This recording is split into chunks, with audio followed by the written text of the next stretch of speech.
The man ran at a steady pace across the now barren grassland. What was once covered in growing grasses and flowers was now just dirt and dust. While it made it easier to run on, it was also easier for an enemy to follow his trail, especially when they could just head for the dust being kicked up by the pounding of his feet. And that was precisely what the double handful of brutish-looking aliens were doing. The Heavy were struggling to maintain the humans' pace, but enjoying themselves nonetheless. They were intelligent apex pack hunters on their homeworld before the Ili came and genetically modified them to serve in their armies.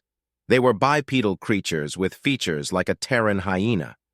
Chasing fleeing prey was instinctive for them, and that is why the Eli used them to hunt escaped slaves or to track enemy fighters in war.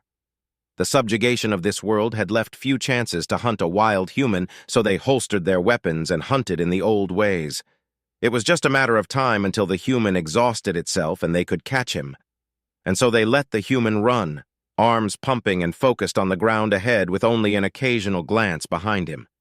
Before long, it became obvious to the aliens he was heading toward the rocky hills ahead. Their prey was beginning to slow. Its energy must be finally dwindling, and they'd catch him soon. He wouldn't get far in those hills. One of the aliens began to unlimber his weapon, but an order from the unit's Alpha put a stop to that. Trying to fire on the run was a waste of ammo, and stopping to fire wouldn't be any more accurate against a moving target at the current range. Their weapons were made to deliver heavy amounts of damage at the cost of range, and he wanted the up-close kill. To feel the prey's flesh rip under claw and fang, to smell its blood flow onto the ground. The human was almost to the hills when he stumbled and fell. He got back up, but now he was limping. His pursuers yelled at his misfortune. They had him now. Before he could stop them, several of his pack unlimbered their pulse rifles and fired at the prey. The range was still long, so most of the pulse rifle shots fell short or passed far over the man's head.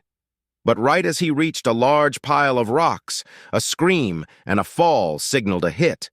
But the man wasn't dead. He managed to crawl behind the rocks. The Alpha screamed his outrage at his pack, who shrank back in terror.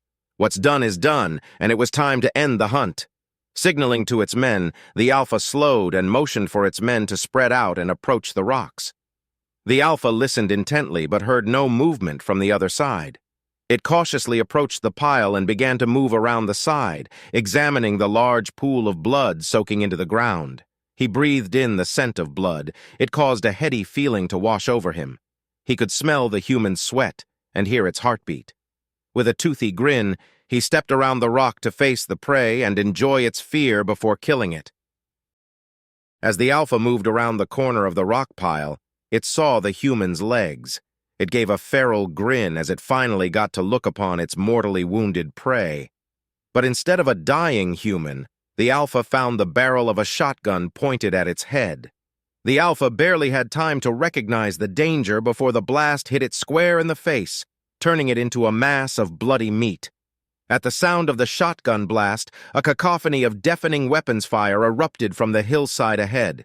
The crack of rifles, the roaring of the machine guns, and the hammering of the .50 caliber were joined by the shouts and screams of the aliens as the high-velocity packets of metal tore into their bodies.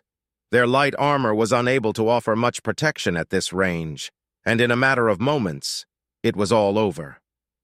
The only sound was the groaning of the wounded and dying aliens. Almost 24 humans stood up from their concealment and began walking amongst the aliens, looting the dead and finishing off the wounded. A human with 3 stripes on his arm approached the corpse of the Alpha and turned to speak with the other man. He looked down at the pool of blood on the ground. "You injured?" asked the sergeant.